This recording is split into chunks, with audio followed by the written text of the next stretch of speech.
Welcome to the Do Zone, where real entrepreneurs share real strategies about getting things done. I'm your host, Josh Thomas.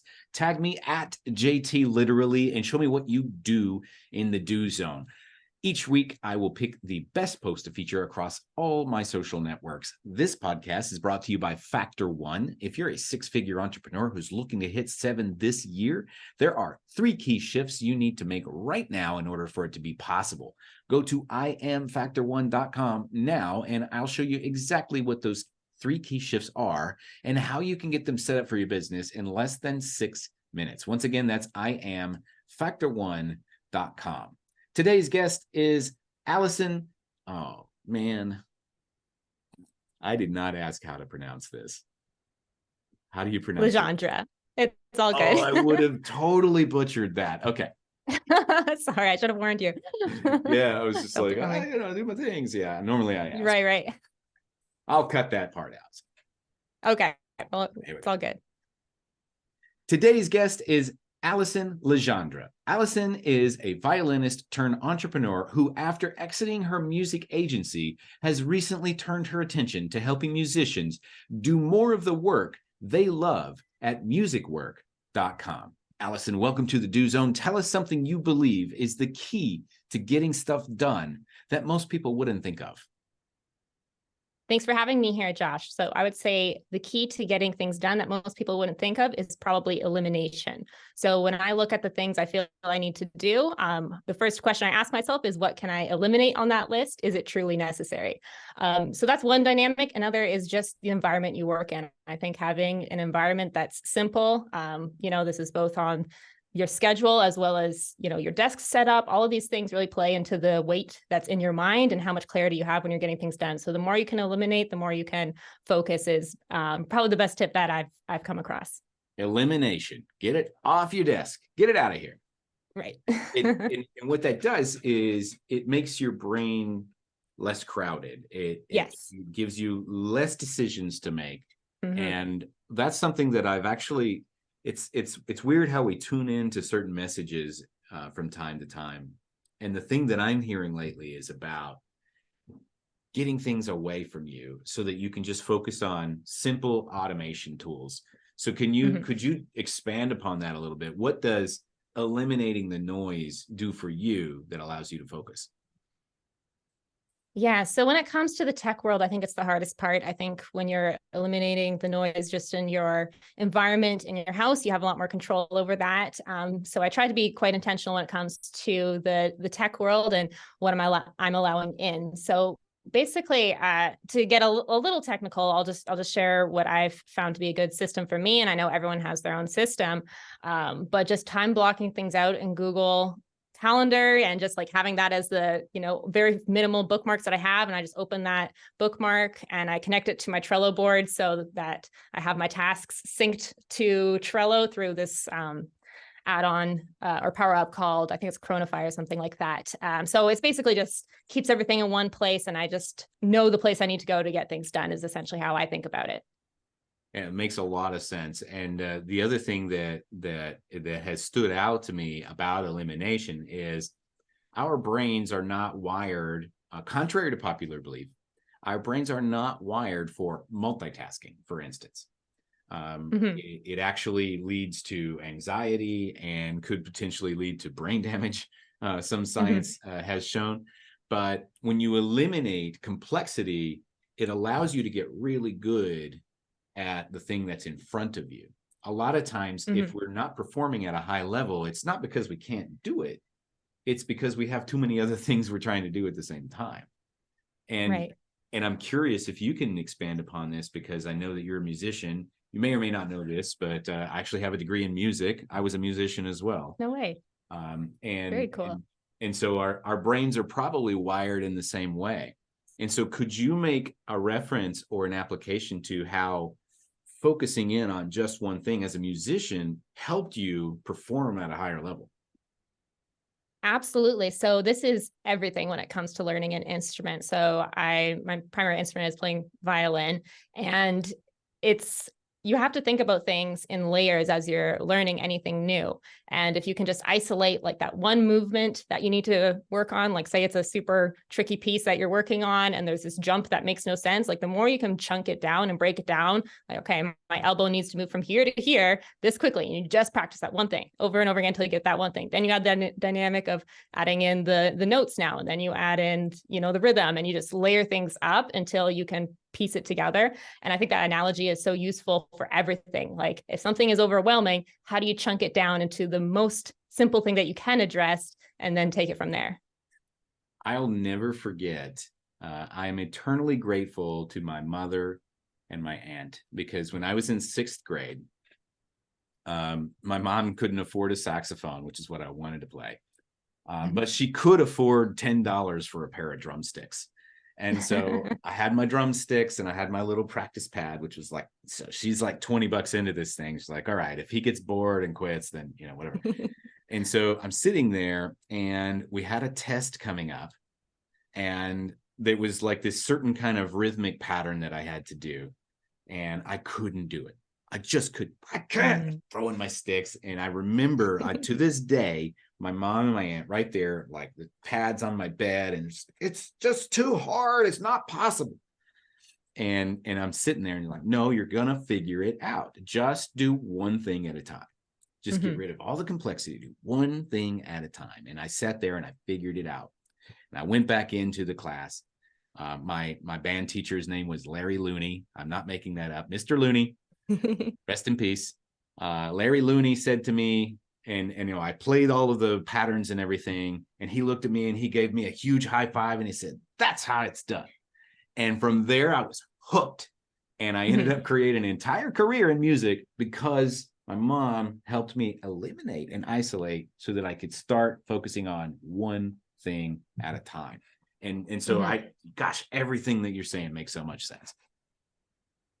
Absolutely. Yeah, no, it's crazy how much learning an instrument can just be an analogy for so many things. And it's so useful in entrepreneurship for sure to have those skills in your tool belts, like the same way you tackle problems in music. I apply a lot of that same philosophy to how I do business as well. Well, we could probably geek out for the next 2 hours on music stuff, but then we would lose our entire audience. So let's not go there. Yeah.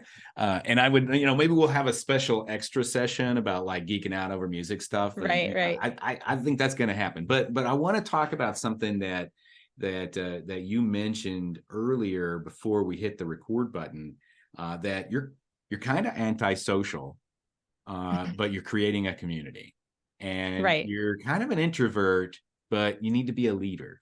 And I'm going to venture a guess that a lot of people who listen to my podcast are in the same position as you are, but maybe they're not willing to admit it. I personally am an introvert. I realized a long time ago that I can still be an introvert and I can still be a leader, but gosh, it's hard. And so could you talk to me a little bit about how do you find ways to lead even though you're not really wired that way? Yeah, so this has been a hard lesson for me, and obviously I'm still learning and have so much to learn.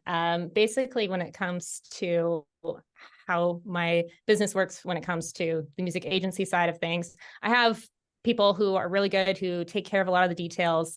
But it didn't start out that way. It started out with me doing everything and thinking, like a lot of entrepreneurs, that I was the only one who could do everything right.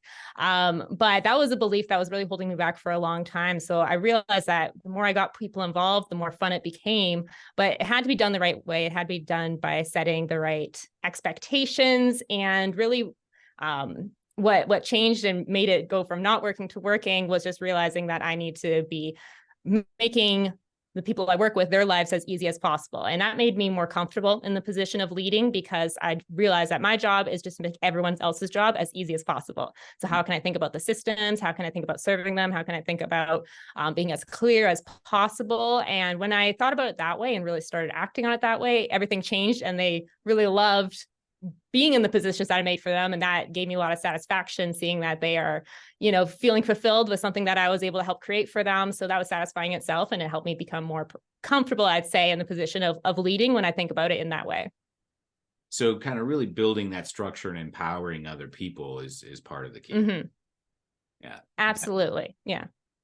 Yeah, it makes a lot of sense. And so it, it's something that, me personally, I've always been that, the wallflower where like, please don't look at me, don't pay too much attention. I don't want to, and and to a certain extent, you really do have to come off of the wall and be seen, even Mhm. as an introvert.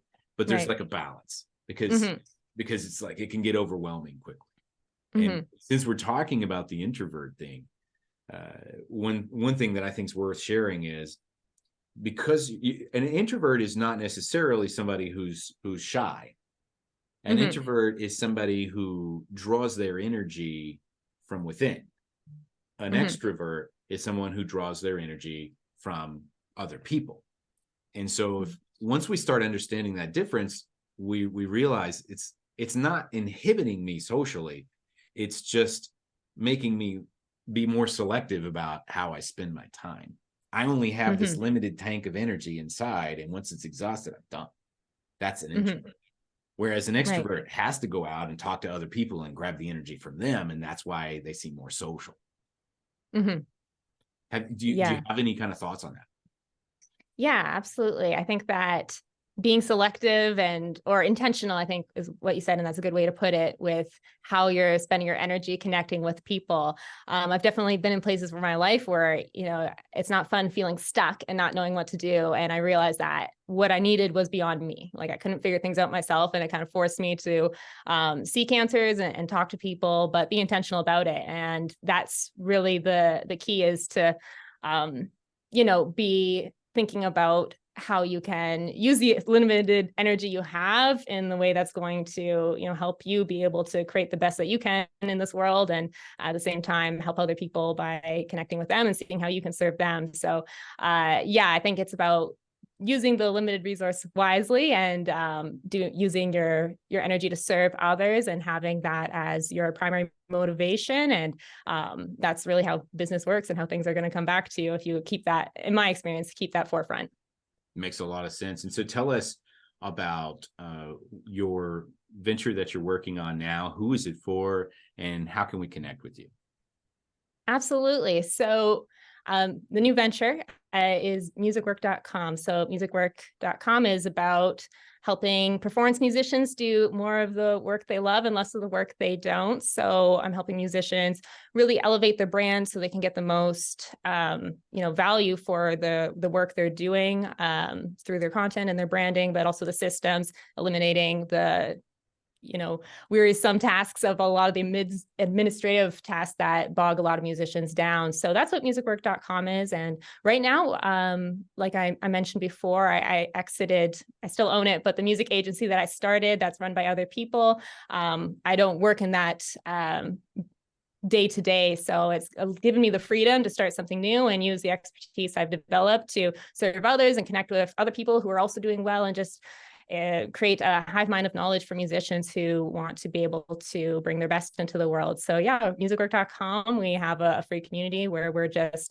getting together, masterminding, having fun, and helping musicians really succeed at what they're doing and bring a lot of joy to other people and themselves through their music. And so, performance musicians, can you define that a little bit further? So, because there are a lot of us who love playing music, we're not Mm-hmm. sure if we want it to be a career, or maybe we Right. are trying to, but we don't know where to start. Or are we already full-time gigging? Like, who is the person that this would really benefit the most? Absolutely. So that would be event performance musicians. It would benefit the most.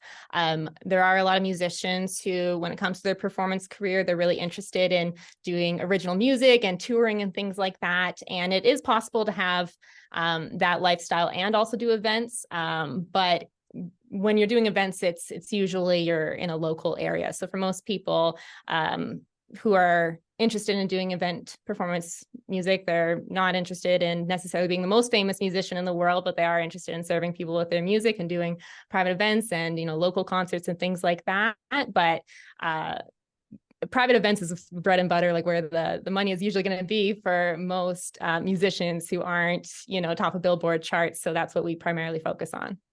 Okay, awesome. And one more time, where can we go to learn more?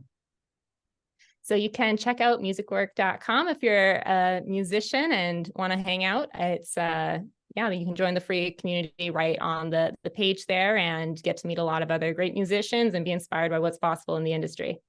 And you have a podcast as well, right? That's right. So new podcast. It's just called the Music Work Podcast. It's on my YouTube channel, Allison Legendre. Also, you can just look up the Music Work Podcast on any of the streaming platforms and you'll find it there as well. Excellent. Well, we're going to wrap from here. Thanks so much to our guest, Allison Legendre, for joining us and sharing some wisdom about how she gets stuff done. You can connect with her directly by going to musicwork.com, and you can also check out the podcast with the same name anywhere you listen to podcasts. If you listen to us on your morning commute or your workout or you're somewhere out in the field, be sure to snap a selfie and tag me at JT Literally. Tell me what you do in the do zone. Also, if you're ready to break the 7-figure barrier with your business, but you know what got you here ain't going to get you there, we can help. Go to iamfactor1.com now and let's see how much impact we can make in less than 6 minutes. Know this, you are Factor One for your own success. Now let's get to work.